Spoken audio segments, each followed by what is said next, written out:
Assalamu alaikum. Here is Mahnur Zubair for the subject of romantic and Victorian poetry.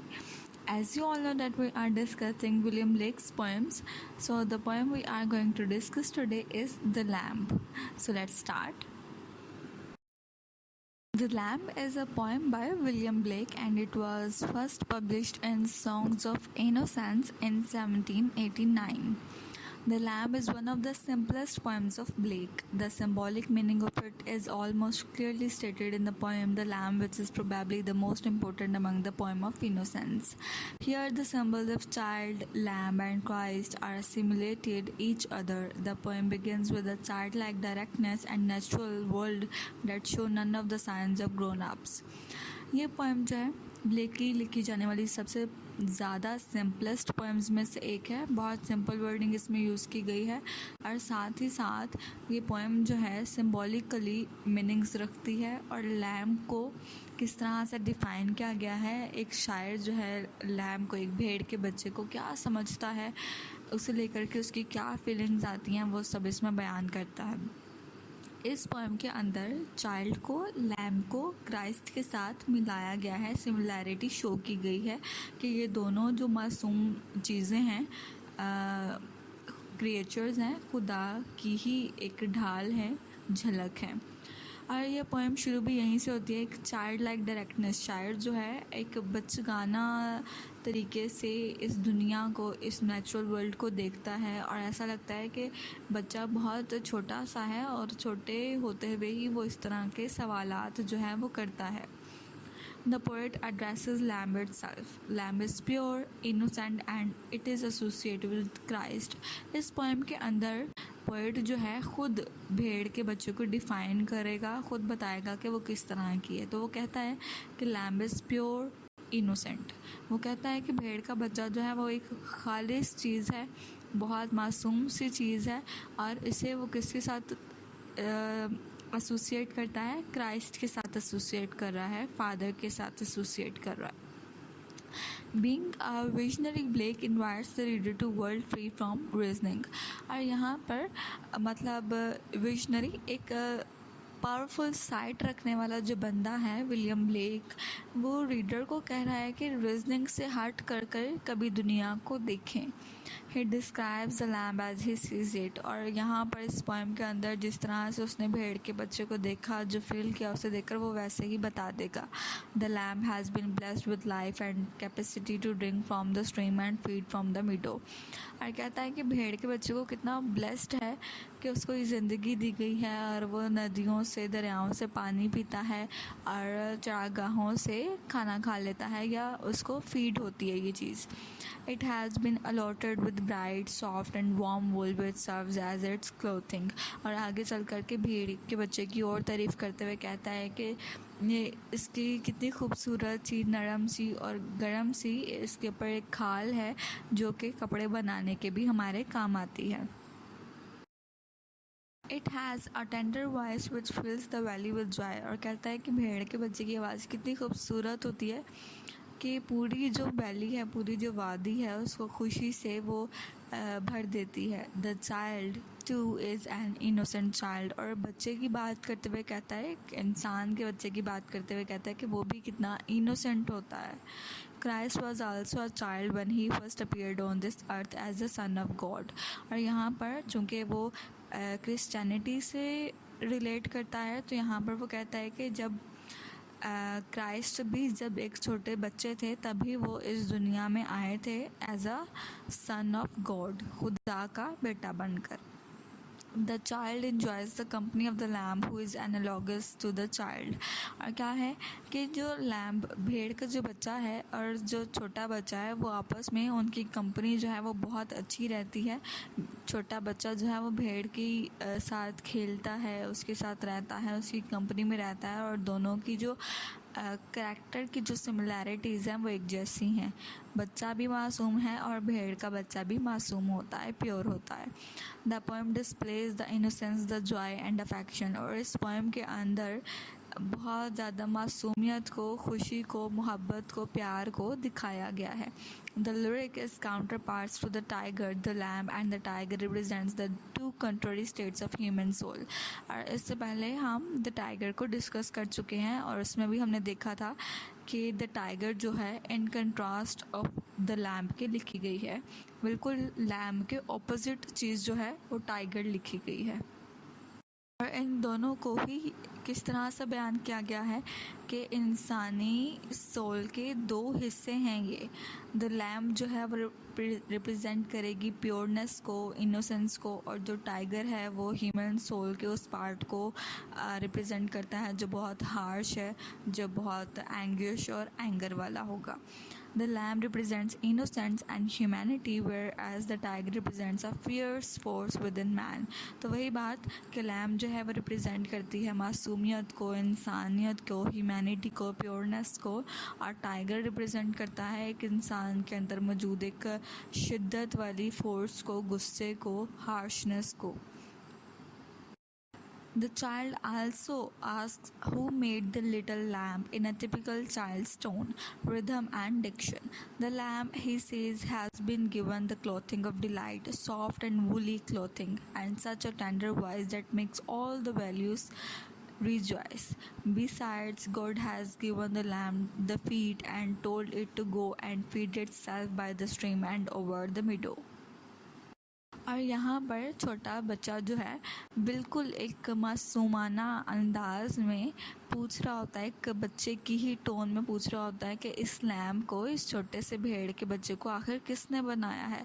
और इस बच्चे का जो पूछने का अंदाज़ है पोएम के अंदर, उसके रिदम्स और डिक्शंस बिल्कुल एक चाइल्ड्स टोन जैसे ही, एक जैसे छोटा बच्चा कोई बात करता है तो उसी अंदाज से ही इस पोएम के लिरिक्स को लिखा गया है. और यहाँ पर बच्चा कहता है भेड़ के बच्चे के बारे में कि इसके कपड़े कितने अच्छे हैं, कितने सॉफ्ट हैं, कितनी वुली इसकी स्किन है, इसके जो ऊपर इसकी जो खाल है वो कितनी अच्छी है. और कहता है कि इसकी आवाज़ खुदा ने इसको कितनी अच्छी दी हुई है कि जब ये बोलती है तो हर वादी जो है वो खुशी से भर जाती है. और साथ ही साथ वो कहता है कि खुदा ने इस भेड़ के बच्चे को पाँव भी दिए हैं कि वो ख़ुद को खिला पिला सके, खुद जाए और पानी पिए और चरागाहों में खाए. In the second stanza, there's an identification of the lamb, Christ and the child. और दूसरे ही स्टैंजा में इन तीनों की शिनाख्त बताई गई है. लैम्ब क्या है, क्राइस्ट क्या है और चाइल्ड क्या है. Christ has another name that is lamb because Christ is meek and mild like lamb. आगे चल कर के पोएट कहता है कि क्राइस्ट का जो दूसरा नाम होगा या दूसरा नाम है वो लैम्ब है. क्यों? क्योंकि क्राइस्ट भी लैम्ब की तरह बिल्कुल धीमा सा नरम मिजाज है, बहुत सीधा सादा है. Christ was also a child when he first appeared on this earth as the Son of God. The child shows his deep joy in the company of the Lamb who is just like him, meek and mild. Even on its surface level, the poem conveys the very spirit of childhood, the purity, the innocence, the tenderness, as well as the affection that a child feels for little creatures like the lamb. There are also overtones of Christian symbolism suggested by Christ as a child. The pastoral setting is also another symbol of innocence and joy. और फिर वही बात कि इस poem के अंदर William Blake ने Christianity से सिंबलाइज किया है इस चीज़ को, एक छोटे बच्चे को, कि वो किस तरह से हज़रत ईसा अलैहिस्सलाम इस दुनिया में आए थे एक छोटे बच्चे की हैसियत से as a son of God. और फिर साथ ही वो ये भी बताता है कि एक बच्चा, छोटा बच्चा लैम्ब के साथ किस तरह से खेलता है, किस तरह से रहता है, क्योंकि वो बच्चा ख़ुद भी वैसे ही सीधा साधा और अच्छा भोला भाला सा है जिस तरह से लैम्ब है. और अगर हम देखा जाए सरफेस लेवल पर तो ये पोएम क्या मैसेज कन्वे करती है? The spirit of childhood. बचपन की जो एक याद होती है, बचपन का एक जो वक्त होता है, बचपन की जो एक हमारे जो तौर तरीके होते हैं, एक प्योरिटी जो हमारे अंदर होती है एक छोटे बच्चे के अंदर, एक मासूमियत जो होती है, खालिसपन जो होता है, एक मोहब्बत जो उस छोटे बच्चे के अंदर भरी पड़ी होती है, जो वो बच्चा लैम्ब को देख कर के फ़ील कर रहा होता है, उसके साथ खेल रहा होता है, जो मोहब्बत वो उसको दिखा रहा होता है, उसके साथ खेल रहा होता है भेड़ के बच्चे के साथ, तो वो दिखाई गई है. और साथ ही साथ क्रिश्चियनिटी के सिम्बोलाइज़ किया गया है यहाँ पर क्राइस्ट को एज अ चाइल्ड जो है वो सिम्बलाइज़ किया गया है। और साथ ही साथ जो पेस्ट्रल सेटिंग है, पेस्ट्रल मतलब रूरल लाइफ की जो सेटिंग बताई गई है वो भी सिम्बलाइज़ करती है इनोसेंस को, जॉय को, खुशी को, मोहब्बत को, मासूमियत को।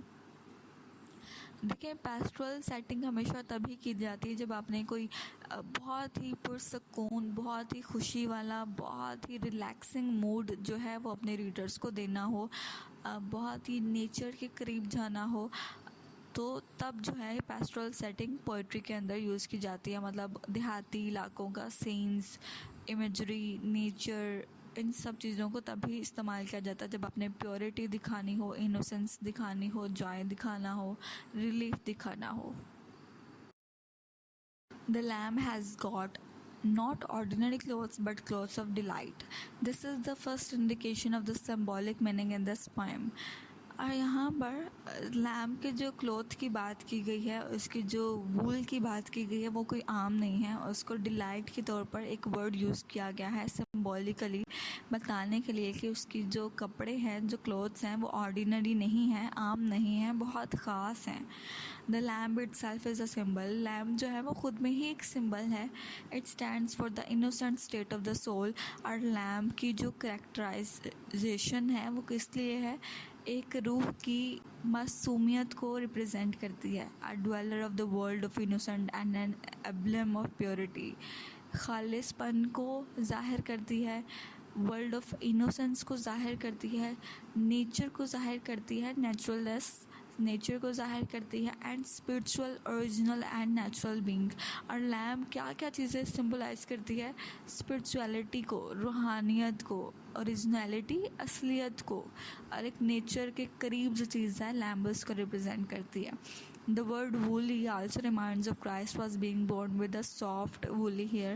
और woolly का लफ्ज़ यहाँ पर इसलिए इस्तेमाल किया गया है कि ये सिम्बलाइज़ करता है जब क्राइस्ट पैदा हुए थे तो उनके जो हेयर थे वो भी किस तरह से नरम और सॉफ्ट थे, वूली थे। The brightness may also be an indication of the hollow or shining on the pure being. और ब्राइटनेस, बहुत ज़्यादा चमक धमक की बात यहाँ पर लैम्प को लेकर इसलिए की गई है कि शायद ये इंडिकेशन, इशारा है बहुत ही किसी नूरानियत का, बहुत ही किसी चमकदार चीज़ का, बहुत ही खालिस होने का। The voice could also be the world of Christ or that or the visionary and creative being the poet and the prophet। और आवाज़ जो कहा गया है बार बार कि इस्लाम की आवाज़ कितनी खूबसूरत है, कितनी अच्छी है, तो शायद वो क्राइस्ट को ही कहा गया है। The Lamb is the most representative poem of the poems of innocence. It tells almost everything it needs it for making us understand its symbolic theme. The child is a symbol of innocence, the state of the soul, which has not yet been corrupted by the world of conventionalized pretensions called religion, culture, society, and state, and other codified systems. तो lamb जो है, ये poem जो है, मुकम्मल तौर पर किस चीज़ को रिप्रेजेंट करती है? इनोसेंस को, मासूमियत को रिप्रेजेंट करती है। और अगर हम बात करें कि इसके सिंबॉलिक थीम्स की, तो हर सिंबल जो है इसका सिंबॉलिकली प्योरिटी को, नेचर को, ओरिजिनलिटी को, इनोसेंस को ही सिंबलाइज करता है। और अगर हम बात करें चाइल्ड की, तो चाइल्ड किस चीज़ को सिंबलाइज करता है? एक छोटा बच्चा इनोसेंस को ही रिप्रेजेंट करता है, सिंबलाइज करता है। और देखिए, बचपन आपका ऐसा होता है जिसमें आप बहुत प्योर होते हैं। एक छोटा बच्चा जो है वो अपने बचपन में सबसे ज़्यादा प्योर होता है, उसका दिल साफ़ होता है, उसका जहन साफ़ होता है। और ये कह सकते हैं हम कि वो दुनिया के इस करप्शन और गंदगी में अभी डला नहीं है, इस कन्वेंशनलाइज्ड रवायती दुनिया में आया नहीं है। बड़ा होकर शायद वो इस रिलीजन, कल्चर, सोसाइटी, माशरे में, कानून में, इसके तौर तरीक़ों में, इसके नखरों में पड़ जाए। लेकिन चूँकि अभी वो एक छोटा बच्चा है तो अभी करप्ट नहीं हुआ, वो अभी गंदा नहीं हुआ, वो अभी मैला नहीं हुआ, उसकी रूह भी पाक है, उसका दिल भी पाक है, और वो ख़ुद भी साफ़ सुथरा है, इनोसेंट है। The overtly simple poem also subtly approaches the subject of creativity and the creator। ये जो इतने सिंपल पोएम है विलियम ब्लेक की द लैम्ब, असल में ये बनाने वाले की क्रिएटिविटी को ज़ाहिर करती है। कि बनाने वाले ने लैम्ब को किस तरह से बनाया है, कितना इनोसेंट, कितना प्योर, कितना ओरिजिनल, कितना नेचुरल बनाया है। तो डैट मीन्स कि ये क्रिएटर की तारीफ़ करती है, उसकी सिंप्लिसिटी को बयान करती है और साथ ही साथ उसकी खूबियों को क्रिएटर से मैच करती है। डैट मीन्स के क्राइस्ट के साथ सिमिलैरिटी शो करती है। While the speaker is speaking about a real physical lamb on the surface of it, the subtext of the poem derives from both Christian and classical mythology. चूँकि इस poem के अंदर speaker जो है वो एक फिज़िकल लैम्ब, एक जीती जागती भेड़ के बच्चे के बारे में बात कर रहा है कि वो मौजूद है, वो उसकी आवाज़ बड़ी अच्छी है, उसकी स्किन, उसकी वूल, उसके क्लोथ्स बहुत अच्छे हैं, उसकी वॉइस बहुत अच्छी है। तो डैट मीन्स के इसका जो टच है वो क्रिश्चियन और क्लासिकल मिथोलॉजी से आया है। क्रिश्चियनिटी से बहुत कुछ पोएट ने इसमें सिम्बलाइज़ किया है। The child, the lamb and the Christ are all close to the creative being. Creativity is the childlike occupation since it also involves natural spirit, sense of wonder and undefiled imagination. और फिर यहाँ पे child को, lamb को, Christ जो है, इन सब को एक क्रिएटिव लेवल पर रखा गया है और कहा गया है कि किस तरह से बनाने वाले ने इनको बनाया है। क्राइस्ट को यहाँ पर एज अ चाइल्ड मेंशन किया गया कि जब वो छोटे बच्चे थे तो वो भी इसी तरह से ही मासूम, इनोसेंट और इसी तरह से इस दुनिया में आए थे as a son of God. और किस तरह से नेचुरल स्पिरिट इसके अंदर डाली जाती है, एक वंडरनेस डाली जाती है और एंड अनडिफाइल्ड इमेजिनेशन, मतलब बहुत ही पाक साफ जो इमेजिनेशन है, जो ख़यालों की जो एक दुनिया है वो इसमें शामिल है।